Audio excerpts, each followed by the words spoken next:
Praise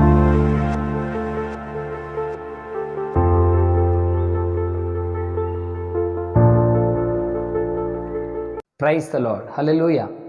మన ప్రభువును లోకరక్షకుడు యేసుక్రీస్తు నామములో మీ అందరికీ మా ప్రత్యేకమైనటువంటి వందనాలు. ఈ సమయమందు పరిశుద్ధ గ్రంథంలో నుంచి ఒక మాట చదువుకుందాం. పరిశుద్ధ గ్రంథంలో నుంచి ఒక మాట చదువుకుందాం. 99వ కీర్తన 9వ వచనం చదువుకుందాం. 99వ కీర్తన 9వ వచనం. మన దేవుడైన యెహోవా పరిశుద్ధుడు, మన దేవుడైన యెహోవాను గణపరచుడి, ఆయన పరిశుద్ధ పర్వతము ఎదుట సాగిలపడుడి. చూడండి, ఈ భాగములో మనం ధ్యానం చేస్తున్నటువంటి ముఖ్యమైన మాట ఏంటంటే, దేవాది దేవుడు, గొప్ప దేవుడు, ఆయన పరిశుద్ధుడంట.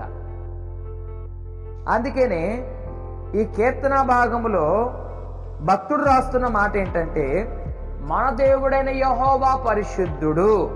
హల్లెలూయా. ఆయన వంటి పరిశుద్ధుడు ఎవరు లేరు, ఆయన వంటి గొప్ప దేవుడు ఎవరు లేరు, ఆయన వంటి నీతిమంతుడు ఎవరు లేరు. ప్రతి విషయములో కూడా ఆయన పరిశుద్ధత కలిగిన వాడు.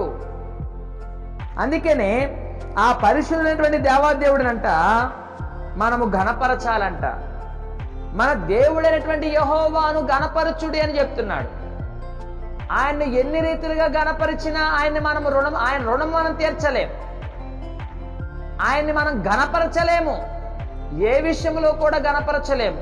అంత గొప్ప దేవుడు ఆయన. మనకంటే భక్తులతో, దేవదూతలతో ఆయన ఆరాధింపబడుచున్నవాడు, ఘనపరచబడుచున్నవాడు. దేవుని బిడ్డలారా, దేవుని సన్నిధిలో జీవిస్తున్న వాళ్ళారా, ఎల్లప్పుడూ కూడా మనము ఆ దేవాది దేవుని గణపరిచే వారముగా ఉండాలి. ఇంకా అదే మాటలు చెప్తున్నాడు, ఆయన పరిశుద్ధ పర్వతము ఎదుట సాగిలపడుడి. ఆయన పరిశుద్ధ పర్వతము ఎదుట మనం ఎల్లప్పుడూ సాగిలపడాలి, నమస్కరించాలి, ఆరాధించాలి, స్తుతించాలి. ఆయన సన్నిధిలో ఎల్లప్పుడూ స్థిరపడే వారముగా ఉండాలి.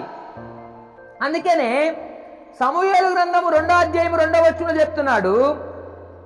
మొదటి సమూయేలు రాసిన గ్రంథము 2వ అధ్యాయం 2వ వచనంలో, యెహోవా వంటి పరిశుద్ధ దేవుడు ఒక్కడును లేడు, నీవు తప్ప మరి ఏ దేవుడును లేడు, మన దేవుని వంటి ఆశ్రయ దుర్గము ఏదియూ లేదని చెప్తున్నాడు.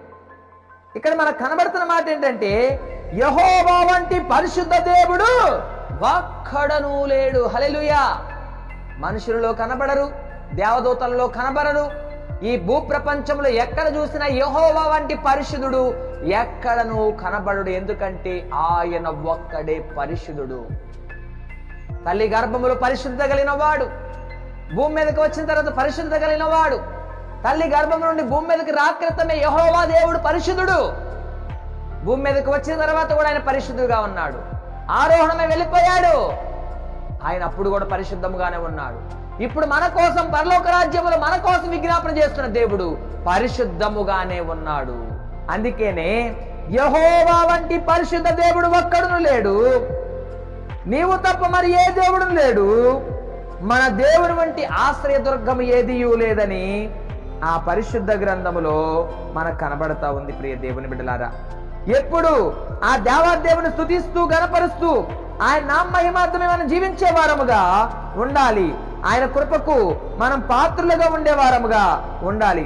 అందుకే లేవియా రాసిన గ్రంథంలో మనకు కనబడతా ఉంది. 19వ అధ్యాయం 2వ వచనంలో ఏమని కనబడతా ఉందంటే, 19:2లో ప్రియ దేవుని బిడ్డలారా, అక్కడ మనకు కనబడుతున్న మాట చూడండి, మీరు పరిశుద్ధులై ఉండవలెను, మీ దేవుడైన యెహోవానగు నేను పరిశుద్ధుడనై ఉన్నాను. హల్లెలూయా. మన దేవుడు ఎలాంటి దేవుడు? పరిశుద్ధుడు. మనం కూడా ఎలా ఉండాలి? పరిశుద్ధముగా ఉండాలి. పరిశుద్ధముగా ఉండి దేవుణ్ణి ఏం చేయాలి? ఆరాధించాలి. అలా ప్రభువుని ఆరాధిద్దాం. ఆ పరిశుద్ధమైనటువంటి మహిమ సింహాసనంలో ఆ దేవాదేవునితో పాటు ఎల్లప్పుడూ స్తుతిస్తూ ఆనందిస్తూ ఆయన కృపకు పాత్రులుగా ఉందాం. ఈ మాటలు మన వినికిడిలో ఫలభరితముగా ఉండునుగాక. ఆమేన్. ప్రార్థన. మహోన్నతుడా స్తోత్ర, నీ కృప ప్రతి ఒక్కరిని పైనుంచండి, దీవించండి.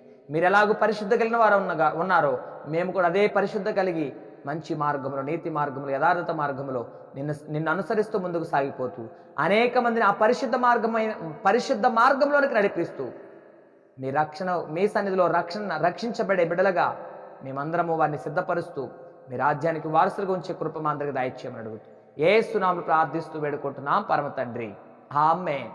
తండ్రి, కుమార, పరిశుద్ధాత్మ త్రియేక దేవుని కృప ఇప్పుడును ఎల్లప్పుడూ ఈ మాటలు విన్న ప్రతి ఒక్కరికి, ఈ పరిచర్లంతరికి ఎల్లప్పుడు సదాతోడి నడిపించును గాక, ఆమేన్. పరిశుద్ధులైనటువంటి దేవాదేవుని అనుసరిద్దాం, ఆయన కృపకు పాత్రలుగా ఉందాం, ఆయన శక్తి చేత నింపబడదాం. దేవుని యొక్క కృప ఎల్లప్పుడు మన తోడుగా నడిపించును గాక, ఆమేన్. Praise the lord. God bless you all. ఈ వాక్యము చేత మీరు ఆదరించబడ్డారని మేము విశ్వసిస్తున్నాం. కావున ఈ వాక్య పరిచర్య మరింత ముందుకు కొనసాగడానికి ఈ సందేశాన్ని మీ బంధువులకు, స్నేహితులకు, కుటుంబ సభ్యులకు షేర్ చేయండి. మీ ప్రార్థన అవసరతల కొరకు సంప్రదించవలసిన మా ఫోన్ నంబర్ 6303592508. మరిన్ని వర్తమానాల కొరకు ట్రూ లివింగ్ గాడ్ మినిస్ట్రీ ఛానల్ను సబ్స్క్రైబ్ చేసుకోండి. దేవుడు మిమ్మల్ని దీవించును గాక.